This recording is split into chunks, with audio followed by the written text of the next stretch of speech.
नमस्कार, मैं नरेंद्र कुमार। कैसे हैं आप? आपका स्वागत है मेरी क्लास में। आज मैं आपको बताने वाला हूं भोजन के पाचन के बारे में, डाइजेस्टिव सिस्टम। ठीक है, सबसे पहले हम बात करते हैं, जब हम भोजन को मुंह में खाते हैं तो मुंह में लार होती है। ठीक है, लार क्या करती है, उसको तोड़ देती है, छोटे छोटे टुकड़ों में हम चबाते हैं खाने को। एक्चुअली पाचन का जो अर्थ होता है वो होता है भोजन को छोटे छोटे टुकड़ों में तोड़ना। ठीक है, लार, मुंह में लार होती है। लार में होता है सलाइवा। सलाइवा के अंदर दो तरह के एंजाइम पाए जाते हैं, टायलिन और माल्टेज। टायलिन और माल्टेज क्या करते हैं, उसको पचने के लायक या सरकने के लायक, क्योंकि जब हम मुंह में भोजन खाते हैं तो वो सरक के नीचे जाना चाहिए। मुंह से हम धीरे धीरे, इसमें हमारी जीभ हमारा साथ देती है, जो जिब्बिया होती है जीभ, वो हमारा इसमें साथ देती है। हमारे मुंह में पूरे दिन में 1 से 1.5 लीटर लार बनती है। लार में 90% वाटर और बाकी जो है टायलिन और माल्टेज होते हैं, और भी चीजें होती हैं। ये सारी चीजें हमारे लार के अंदर होती हैं। हमारे मुंह के अंदर लार ग्रंथियां होती हैं जो इस लार को प्रोड्यूस करती है। जैसे मुंह में पानी आना, जब भी हम भोजन खाते हैं मुंह में पानी आ जाता है, वो लार होती है। लार में वो भोजन मिक्स हो जाता है, उसके बाद उसे जीभ नीचे की ओर सरका देती है, गले में सरक के यहाँ आ जाती है। इस एरिया को बोलते हैं ओसोफेगस। ओसोफेगस में ये भोजन आ जाता है। ओसोफेगस भी इस तरीके से बंद होता है, खुलता है, बंद होता है, खुलता है, जिसकी वजह से ये धीरे धीरे भोजन नीचे उतर जाता है। अब ओसोफेगस में भी ये सूखा पड़ा होता है। इसके अंदर म्यूसिन होता है, म्यूकस से म्यूसिन निकलता है। म्यूसिन की वजह से भोजन धीरे धीरे सरकते हुए आपके स्टमक में आ जाता है। स्टमक यानी कि पेट के अंदर आ जाता है। यहां पर एक वाल्व होता है जिसका नाम है कार्डिया। ठीक है, एक वाल्व होता है जिसका नाम है कार्डिया। कार्डिया क्या काम करता है वो मैं अभी बताऊंगा आपको। स्टमक से भोजन, यहां पर ओसोफेगस से भोजन स्टमक के अंदर आ जाता है। स्टमक के अंदर इसका पाचन होता है। स्टमक के अंदर जब भोजन आता है तो स्टमक में गैस्ट्रिक ग्लैंड्स होते हैं। ठीक है, वो ग्लैंड्स क्या करते हैं, HCl को क्या करते हैं, प्रोड्यूस करते हैं, हाइड्रोक्लोराइड। ये एक ऐसा अम्ल होता है जो इस पूरे भोजन को बिल्कुल छोटे छोटे टुकड़ों में तोड़ देता है। ठीक है, छोटे छोटे टुकड़ों में तोड़ देता है। अच्छा, ये कब रिलीज होता है, जैसे ही हमें पता चलता है कि हम कुछ खाने वाले हैं। हमारा जो माइंड है वो सिग्नल देता है किसको, हमारे स्टमक को, कि अब तुम्हें HCl रिलीज करना है। तो उस कंडीशन में हमारा जो स्टमक है HCl रिलीज करता है, भोजन को पचा देता है।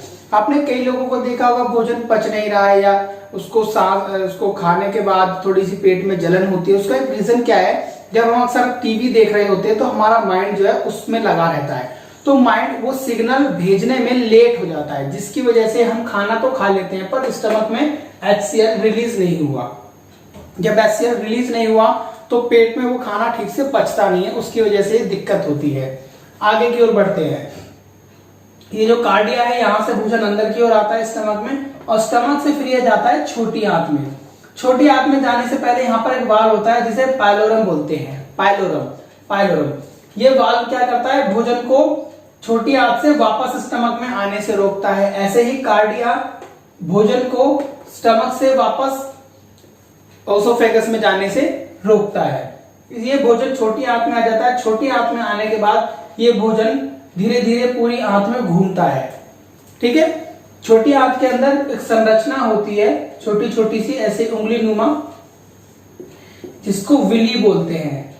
विली ये संरचना क्या करती है, भोजन में जो भी पोषक तत्व होते हैं उन्हें अवशोषित कर लेती है।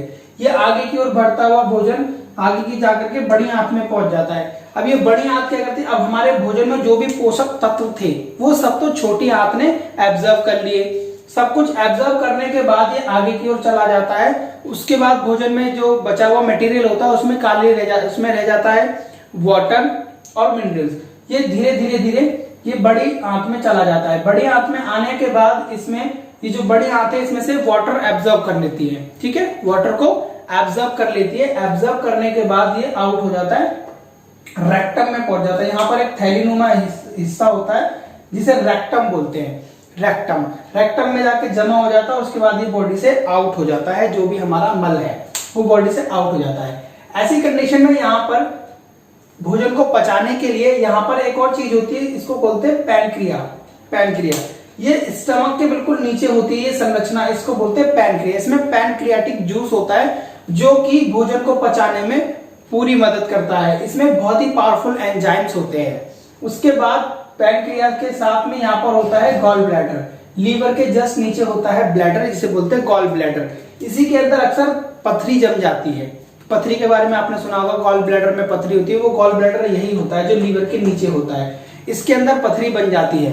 बाद में जब पथरी बन जाती है तो फिर इसका कोई इलाज नहीं, इसमें से पथरी निकल नहीं सकती, फिर इसको हटाना पड़ता है। इसके बाद फिर पाचन की दिक्कतें आने लगती हैं। तो ये है गॉल ब्लैडर, लीवर के नीचे होता है। लीवर जो भी पित्त रस बनाता है उस पित्त रस को गॉल ब्लैडर में जमा कर देता है और यहीं से पित्त रस और यहां से आपका पैनक्रियास जूस, ये दोनों निकल करके इस तरीके से इसमें से निकल करके दोनों निकल करके आकर के छोटे इंटेस्टाइन में, स्मॉल इंटेस्टाइन में आकर के मिक्स हो जाते हैं और फिर बचा हुआ जो भोजन जो यहाँ से स्टमक से निकल करके छोटी आंत में आता है, फिर उसका पाचन होता है। ठीक है, यानी कुछ पाचन आपका स्टमक में होता है। पाचन स्टार्ट तो मुंह से ही हो जाता है, क्योंकि मैंने आपको बताया पाचन का मतलब होता है भोजन को छोटे छोटे टुकड़ों में तोड़ना। तो पाचन तो मुंह से ही स्टार्ट हो जाता है, क्योंकि मुंह में हम पूरे तरीके से इसको चबाते हैं, भोजन को चबाते हैं, छोटे छोटे टुकड़ों में तोड़ देते हैं। ये टूट करके फिर धीरे धीरे यहाँ से मीसील इसको मदद करता है सरकने में, आकर के कार्डिया में आ जाता है। कार्डिया को खोल के हुए यहाँ भोजन इसमें आ जाता है स्टमक में। स्टमक से घूम करके भोजन छोटी आंत में आ जाता है, छोटी आंत से फिर बड़ी आंत में चला जाता है और फिर इस तरीके के बाद ये आउट हो जाता है। स्टमक भोजन को छोटे छोटे टुकड़ों में तोड़ता है, उसके लिए मदद करता है HCl। उसके बाद ये छोटे इंटेस्टाइन में जाता है, उसमें पैनक्रियास जूस और गॉल ब्लैडर वाला यानी बाइल जूस और इंटेस्टाइन का भी अपना एक जूस होता है, वो तीनों मिलकर के भोजन को पूरी तरह पचा देते हैं। उसके बाद जो भोजन में से पोषक तत्वों को एब्जॉर्ब कर लेती है स्मॉल इंटेस्टाइन, जो कि विली के अंदर ब्लड घूमता रहता है जिसमें वो पोषक तत्व मिक्स हो जाते हैं और फिर ये छोटे इंटेस्टाइन क्या करती है, स्मॉल इंटेस्टाइन उस ब्लड को जिसमें मिक्स हो चुका है हमारा जो भोजन की जो पोषक तत्व मिक्स हो चुके हैं उसको घुमा करके लीवर में छोड़ देती है। अच्छा, लीवर क्या करता है ये चीज मैं आपको नेक्स्ट क्लास में बताऊंगा। अभी बात करते हैं बड़े इंटेस्टाइन की। बिग इंटेस्टाइन में क्या होता है, स्मॉल इंटेस्टाइन से जो फूड बचा हुआ जो मटेरियल है वो आ जाता है बिग इंटेस्टाइन में। बिग इंटेस्टाइन में ये घूमता है और इसमें से ये वाटर एब्जॉर्ब करती है और उसके बाद ये बॉडी से आउट हो जाता है। तो ये पूरा प्रोसेस है भोजन का मुंह से लेकर के घूमते हुए पूरी बॉडी में होकर के आउट हो जाने का, ये पूरा प्रोसेस है। ठीक है, यहां तक आपको उम्मीद है कि सारी बात समझ में आई होगी। अब मैं आपको बता देता हूं कार्डिया के बारे में। ये जो कार्डिया एक वाल्व होता है, ऐसे ये पाइलोरम भी एक वाल्व होता है। अब क्या होता है कि पेट में जब भोजन आ जाता है तो वो वापस गले में ना जा पाए, उसके लिए ये कार्डिया वाल्व बना होता है। अब अगर कभी ये कार्डिया वाल्व खराब हो जाए तो आपने सुना होगा वॉमिटिंग होती है। ठीक है, वॉमिटिंग क्यों होती है? Because of cardia. अगर किसी कंडीशन में हमारे पेट के अंदर कुछ जलन या कोई ऐसा एसिड बन गया है जिसकी वजह से दिक्कत हो रही है, तो ऐसी कंडीशन में ये जो कार्डिया है ये गैस की वजह से खुल जाता है तो वॉमिटिंग होती है। वॉमिटिंग होने की वजह से ये बाहर बॉडी से निकल जाता है। अब कई बार आपने देखा होगा कि पेट में गैस बनी और धीरे धीरे हमारे सीने में जलन हो रही है, तो सीने में जो जलन होती है वो इस पाइप के अंदर ही होती है, गैस की वजह से होती है। ठीक है, तो गैस का अगर बॉडी पेट से बाहर की ओर जा रही है, जिन लोगों का ये कार्डिया जो वाल्व है ये कमजोर हो जाता है, तो उन्हीं को गैस की शिकायत हो जाती है। गैस की शिकायत होने पर कार्डिया आपका कमजोर हो गया है। कार्डिया के कमजोर होने की वजह से ये गैस उठ करके आपके गले में आ जाती है और सीने में जलन करने लगती है। ठीक है, जो भी मटेरियल यानी HCl जो होता है जो स्टमक में रिलीज होता है वो बहुत ही एसिडिक होता है और सारे भोजन को पचा देता है। ऐसी ही कंडीशन में अगर कार्डिया में कोई दिक्कत आता है, खराब हो जाए, तो ये गैस ऊपर आ जाती है और गैस की प्रॉब्लम क्रिएट हो जाती है। यानी कि अगर हमें गैस की प्रॉब्लम है तो हमें इस कार्डिया पर ध्यान देने की जरूरत है। अगर ये ठीक हो जाए तो गैस की प्रॉब्लम भी ठीक हो जाती है। आई होप आपको ये गैस का जो मैटर है, गैस का जो प्रॉब्लम है वो आपको समझ में आया होगा। जो भोजन का पाचन सिस्टम है ये भी आपको बेहतर तरीके से समझ में आया होगा। ठीक है, अगर आपका कोई क्वेश्चन हो तो आप मुझे कमेंट कर सकते हैं, मैं आपको उसका रिप्लाई करूंगा। लार के अंदर टाइलिन होता है, माल्टेज होता है जो उसको मेंटेन करता है। स्टमक में गैस्ट्रिक ग्लैंड्स होते हैं जो HCl रिलीज करता है जिसकी वजह से भोजन पचता है। उसके बाद ये घूमता हमारी बॉडी से आउट हो जाता है। ये सारा प्रोसेस मैंने आज आपको बताया क्लास में। अब इसके आगे का जो प्रोसेस है कि लीवर कैसे काम करता है। ठीक है, लीवर कैसे काम करता है, लीवर में क्या क्या होता है, इंटेस्टाइन में कौन कौन से एंजाइम्स होते हैं, इन जूस में कैसे एंजाइम्स होते हैं, जूस कैसे कैसे बनता है जो हमारे भोजन को पचाता है, क्यों बनता है, कैसे बनता है, इन सारी चीजों की डिटेल मैं आपको नेक्स्ट क्लास में दूंगा।